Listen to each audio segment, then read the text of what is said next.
Well, one of the biggest regrets I have about moving to New Hampshire 8 years ago, well, it's actually the timing of it.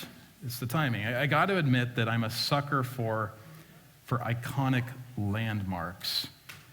And it just so happens that New Hampshire is a sucker for iconic landmarks as well. And I know that because I still see pictures all over, not to mention on our license plates, of the old man on the mountain who met his sad demise on May 3rd of 2003.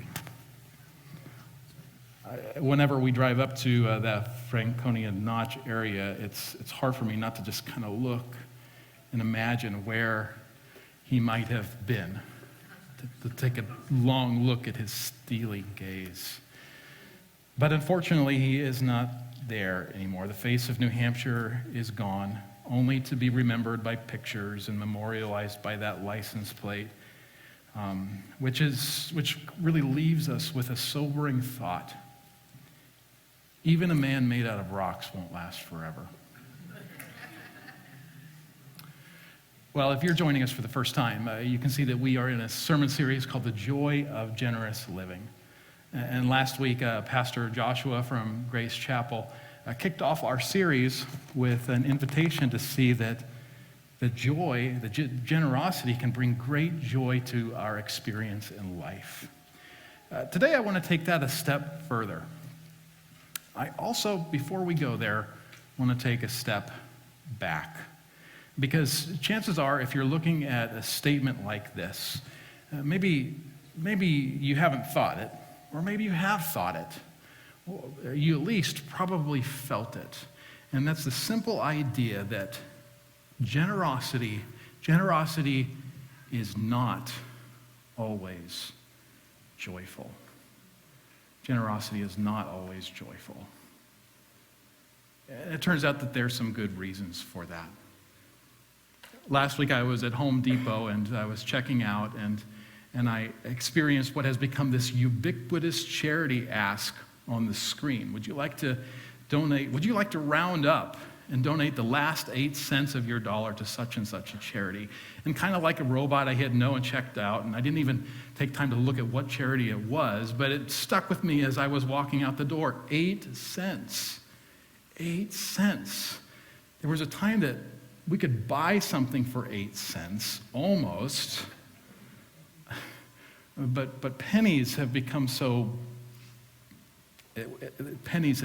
what seems like so valueless today. Why would generosity like that feel like such a big deal? And the truth is that many of us today feel like things are so tight that even 8 cents is going to accumulate over time. There are others of us here, perhaps, that feel like we give too much. So that's another reason that the idea of generosity invokes something negative within us. And lastly, maybe when we encounter a homeless person on the street asking for money, or we even hear about a giving opportunity or a giving ask at church, there's something in us that wonders how our money is being spent, if it's being spent in the best possible way and being used for the best possible good, or if in some cases it couldn't be used for something negative and have ultimately a negative impact. These are all valid reasons and valid concerns that we can have, each one deserving a message of its own. But I think that there's one maybe even bigger reason that we're hesitant to give, that we're hesitant to be people who are generous. And as important as all of those other reasons are, the possibility of a negative impact or worries about not having enough, maybe the biggest reason that generosity is not joyful, maybe the biggest reason is simply this: it's because of what money means to us. And I thought of one word that represents and encapsulates it all, and that word is certainty. Certainty. Perhaps you're a teen and you've taken a long look at college for the first time, realizing that money means what future possibilities there are for you and what doors might be open and what doors might be closed. Maybe you're a young adult, a single young adult or a married young adult for the first time looking at buying a home. And as you look at these skyrocketing and extreme prices, you're thinking to yourself, you're wondering whether living what we call a normal life is even a possibility. Sorry about the feedback. You're wondering whether it's even a possibility. Or perhaps you're beyond all that. You have a stable home. You have kids in the home, and you're not really thinking about those things. But chances are, if you have children, you're starting to think about them, and your angst is transferred to them. And just when you think that your kids have graduated, they have stable jobs, they have a stable home, and then grandkids come, it turns out that the angst is just passed down from generation to generation. Uncertainty is perpetual. Just when we think things have settled, there is something else to be unsettled by. Well, what we're going to talk about today is important. Because even though it's taxing to live in the uncertainty that we do, even faces formed from cliffs fall off. And we are all faced with the reality of uncertainty, especially when it comes to money. Maybe that's in seeing an electric bill go up a little higher than you expected, or seeing the astronomical price of eggs. Maybe that's an unexpected vehicle problem that you had to take care of. Or perhaps it's the fact that a tree decided it wanted to take diving lessons on your house or on your shed. All of these things are reminders to us that as much as we might want to believe that life can be settled and certain, life is filled with uncertainties. So if there really is joy in generosity, how can we overcome the feeling that giving leads to greater risk? That's the question that I want to explore with you today. And to do that, we're going to go into some ancient correspondence between the Apostle Paul and his young mentee, Timothy. And now when we read these letters of Timothy, specifically, we're going to look at the first letter of Timothy. We find an apostle who has a great heart for this young man. The letter is filled with affection. Paul is seasoned, and he's seen the heights of hardship and also the heights of joys in ministry. He knows that any day could be his last because of those hardships. And in Timothy, he sees the great possibilities for the next generation to come and what promise the church has it as he writes and pens this letter. And now Timothy is often called a pastor by some people, but that's not exactly right. Timothy was one of Paul's co-workers, and as they walked all around the world to share the message of Jesus, what was happening is people were receiving it in great numbers, and all of a sudden these churches were springing into existence all over the known world. And these churches were young. They needed coaching. They needed mentoring. They needed wisdom. So sometimes Paul would stay in an area, maybe for months or maybe for years in special cases, coaching these churches up, preparing them, especially because there were a lot of false teachers trying to deceive them and mislead them. So that was happening, but the problem that they realized that there's only one Paul, and they needed more Pauls, and sometimes Paul spent time in prison. So how do we coach these churches up? And that's where people like Timothy and Titus came in. Paul and Silas, they would send these men out to coach the churches up.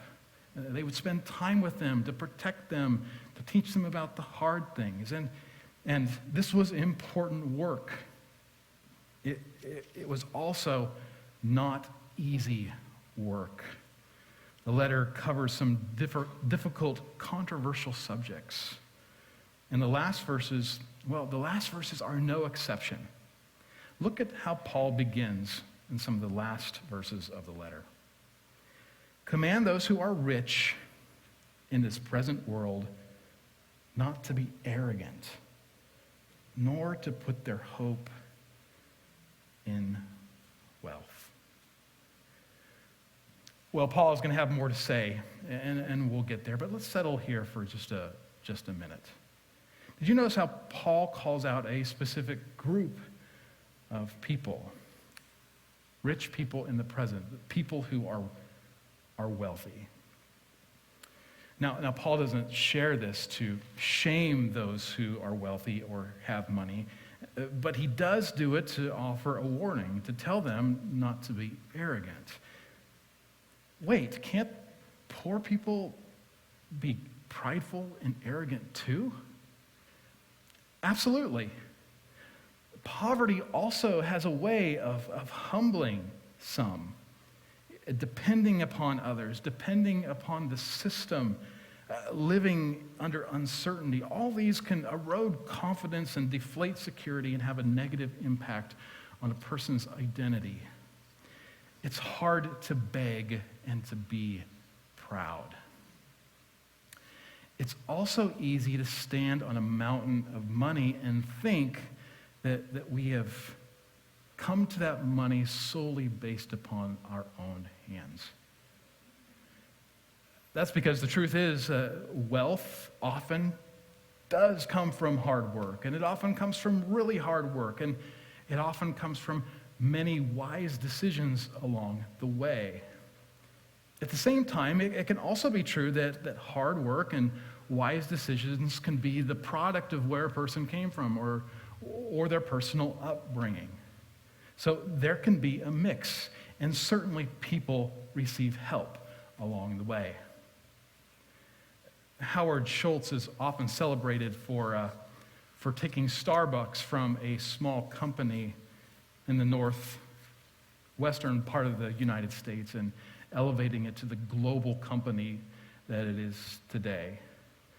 And Howard Schultz even admits that his success couldn't have occurred in a vacuum. He said, "I have been the beneficiary of countless people who have helped me along the way."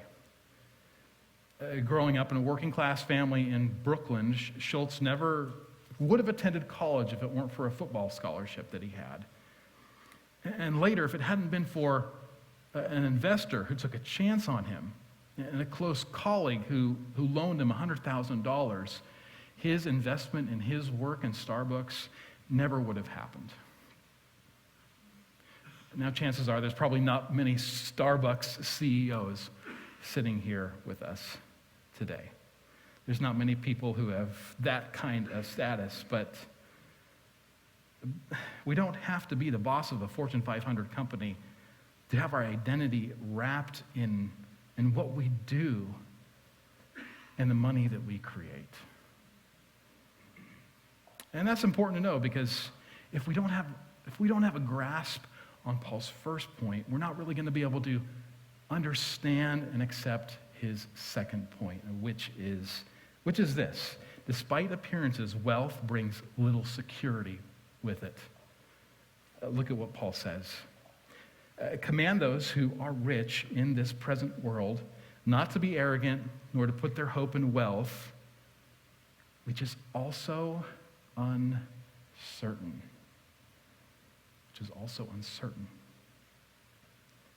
Does that word uncertain feel a little out of place to you? If you're like me, this is hard to grasp, because not only do we live in one of the wealthiest nations in the world, this nation, this country has been wealthy for a long time. And it's proven that if you invest in the stock market over time, maybe not in the immediate future, but over time, you're going to receive a return. Not only that, for those of us who can't afford to invest in the stock market or don't think about things like that, there are many systems in place to catch people who fall in the cracks. Now, I know that some of those systems aren't enough, and some places in the country lack systems compared to others. And so that's not to say that things are perfect, but in this world that we live in, there are many opportunities, even for poor people, to have a chance, to have resources to meet some of their needs. So it's hard sometimes to think about money and wealth as being something that is so uncertain. At the same time, when we experience things like inflation and realizing that our dollars don't buy the same amount of things that they used to, we're shaken from that reality a little bit. We all start to experience a little bit of a dip in confidence when we can buy less, or when systems that we pay for, like the medical industry, when they break down and aren't as effective as they used to be, or when our health fails and we are confronted by a difficult reality that money can't fix. All of these things are little reminders that no matter how much money we have, it's still uncertain. One of the things I remember most about The Wizard of Oz is watching it as a kid, looking forward to the moment when the Wicked Witch of the West was going to be melted. I always was like, oh, when are we going to get there? I love that part. But one of the things that has stuck out to me, one of the images that has just really stuck in my mind the most about that movie over the years, is the scene near the end when the Wizard of Oz is uncovered for who he truly is. If you don't remember, we have a picture. Dorothy's dog goes over to the curtain and starts to pull the curtain aside. And the man is shaky and realizes what's happening. He grabs the curtain, he closes it shut as quickly as he can, and Toto pulls the curtain open again, and you hear a big booming voice coming from the projection in the front. Don't pay any attention to him. There's nobody over there. But still, Dorothy goes over, pulls the curtain over, and realizes something important. It was all a charade. The truth is, although wealth feels like a source of certainty, it's all a masquerade. It's all a masquerade. Maybe some of you can agree conceptually with something like this. Maybe you have a harder time emotionally connecting with an idea like this. And perhaps for some of you, that's because you grew up with very little wealth, very little resources. And you promised yourself, I will never live like that. When I grow up, I'm never going to be like that. And it just settled in your heart. Or perhaps for some of you here today, you can still hear the voice of one of your parents shaming you for entertaining that career choice that would never pay enough to give you the lifestyle that you were supposed to need. Maybe you could still hear that. As important, look, this is important. It means something. And Paul is not telling Timothy to teach the church to just give it all away, that it has no value whatsoever. But the certainty that it promises, it cannot offer the certainty and the security that we need. And the greatest risk that we might have is actually living for it. So the best way forward is seeing this for what it truly is and refusing to obey its promises.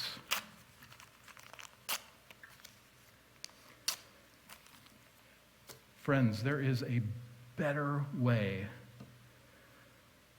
and that's where Paul is going to point us to next. Command those who are rich in this present world not to be arrogant, nor to put their hope in wealth, which is so uncertain, but to put their hope in God, who richly provides us with everything for our enjoyment.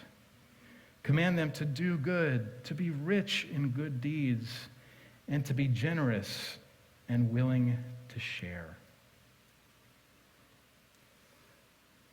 Put their hope in God. Wealth is uncertain. But God never changes. He is the same yesterday, today, and forever. He is the same. Did you notice that what Paul has to say about God's provision? God richly provides. And not only that, it is for our enjoyment. Maybe for some of you who grew up in religious homes, it's kind of strange to think about faith and enjoyment coming together in the same sentence. The truth is, what God has given us is not just to meet our basic needs, it's for us to enjoy. God created joy. He created the experience of enjoyment. Why would he want to withhold that good thing from us? The natural steps to reorienting our wealth-based security then is not to withhold, but to do good. And not to seek riches, but to seek richness in good deeds. Not to hoard, but to be generous and willing to share. But Paul is not done. In this way, we will lay up treasure. In this way, they will lay up treasure for themselves as a firm foundation for the coming age. My dad's twin passed away about 12 years ago, and he was known for his generosity and his idiosyncrasies. Every Christmas, there would be large, billowy packages underneath the Christmas tree, and everybody knew what they were because they were the same presents every year. They were earmarked with this, with the "From Santa" little pieces of paper on the top, and they were all for the grandparents, the parents, the aunts and the uncles, and when the kids got old enough, they were for us also. It was really exciting. Not many uncles probably would go to all the effort to every year buy 24 packs of Charmin Ultra as Christmas presents for the family members. Well, that wasn't the only strange thing about it. Probably the strangest thing about it is he would go to the local grocery store and put all of these 24 packs of toilet paper on layaway. Now, if you don't know what layaway is, layaway used to be more popular, but with the ubiquity of credit cards and other means, layaway has kind of gone away. Layaway is when you'd go to a store and you wanted to make a purchase, usually a large purchase. You would put a down payment on something as a security, and they would take it off the shelf and they would store it for you so that when you paid for it over time, once you finished paying for it, it would be released to you. That's layaway. Layaway was usually used for something like, a nice sofa, a new washing machine, jewelry. My uncle was probably the only person in America that put toilet paper on layaway. You know, as strange as that was, nobody ever took the toilet paper back. It was maybe one of the few Christmas presents that we used until it was all gone. You know, when we hope in God's rich provision and share that rich provision with those around us, we are making a deposit on value that the world doesn't see, and that will bring us closer to certainty. It turns out that generous living is probably the least risky thing that we can do because we are building something in a place that is not exposed to risk at all, the life beyond, the age to come. I love Paul's closing here. It contains what I think has become one of my favorite expressions in the Bible. In this way, they will lay up treasure for themselves as a firm foundation for the age to come, so that they may take hold of the life that is truly life. The life that is truly life. Paul certainly is looking here at the life beyond. That reward, that place that Jesus promised, that there was all the good of this world, and all of the good of this world amplified, and none of the bad. At the same time, this life that was truly life, it was extended and given to the people in the present as an opportunity to taste and to see what was to come. It was something that was breaking into the world when Jesus broke into the world.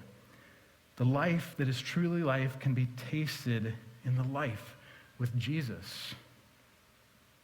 But the thing about this is it can be felt, it can be understood, it can be known, it can be lived now, even if only in part. It's a sample of what's to come for our enjoyment, and it's also a good deposit to give us security for what is about to be. The best part about it is that it's true. It's not a masquerade. It's not a charade. It's the real deal. It's not a gimmick. It's not an advertising ploy. There are no curtains to pull back. It's genuine and authentic. It's bona fide, certified, verified. It's legitimate and cannot be faked. And when it has been genuinely experienced, nothing can replace it. The life that is truly life. It's laid away for us to eventually have in full and take a little bit home with us today. And now, this isn't the way that we normally think. But when we live to give, we build futures for ourselves that cannot be taken. We create a reserve that doesn't lose value. We invest in systems that actually work. We guarantee a future that cannot fail. And we get to taste it all today. Banking on generosity secures the life that is truly life. A friend of mine didn't come from a lot, but he always practiced generosity. Generosity with his church, generosity with his friends, and he looked for opportunities to express generosity whenever he could. I still remember receiving a check from his parents when I was in seminary to support me when I went through school. It just came out of the blue, and it was a reminder, this is the kind of generosity, this is the legacy that he was coming from.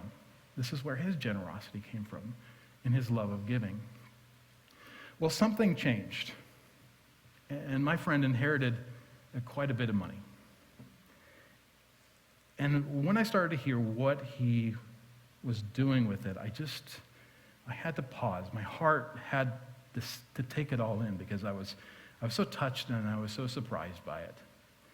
He flew out to Ohio, to probably a small town where he had never been, and his first step was to go down the street from a local property that he had purchased and find a church that was near and make contact with the pastor and ask, is there anybody that you know that could use a job to help me manage this property?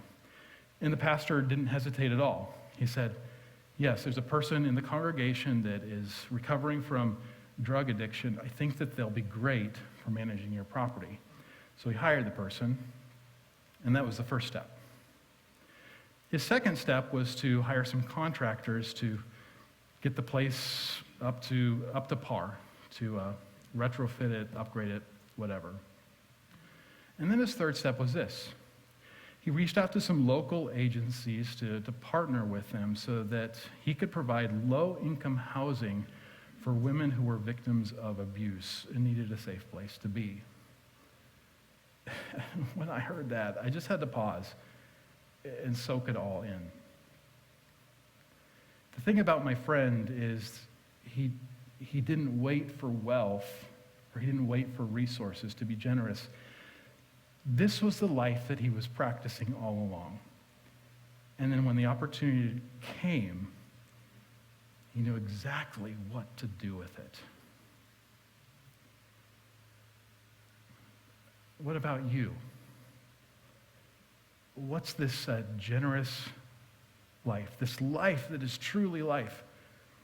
What could it look like for you in the next season of your life?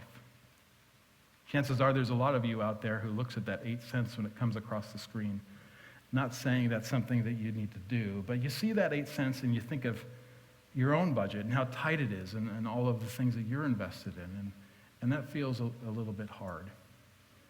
But like my friend, the lesson I learned from him is that generosity doesn't wait for resources. It practices before it even has resources. So what are some ways that you can come alongside an organization in need? Or maybe reach out to a neighbor who's struggling and support them. Maybe some of you are finding yourself in a place where you have this season. What are some new ways that God could use you and stretch you and send you into new areas? What are some big things that God could do with your generosity and your willingness to share so that you can experience the life that is truly life? And lastly, I want to throw this last one out here because we've been talking a lot about financial support. And I don't know about you, but when I look at my budget, sometimes it feels a little bit tight and there's not a lot of room to work with. But there's another kind of budget that we don't often think about, and it's our budget of time. For many of us, our time is more precious than our money because it's such a sacred and rare resource. We're all stretched so thin. But how could we practice generosity with our time, even in small ways? How could we step into the life that is truly life and allow God to use us in new ways, maybe by serving our church family or walking across the street to get to know somebody and build a relationship with them for a potential opportunity to be spiritual food for people in need? How can God use our time? Friends, do good. Be rich in good deeds. And be generous and willing to share. Don't do it out of a sense of duty. Do it because you're hungry for life and because you want to be a part of something that is true. God will meet you there, and the return on your investment will see no end. Let's pray.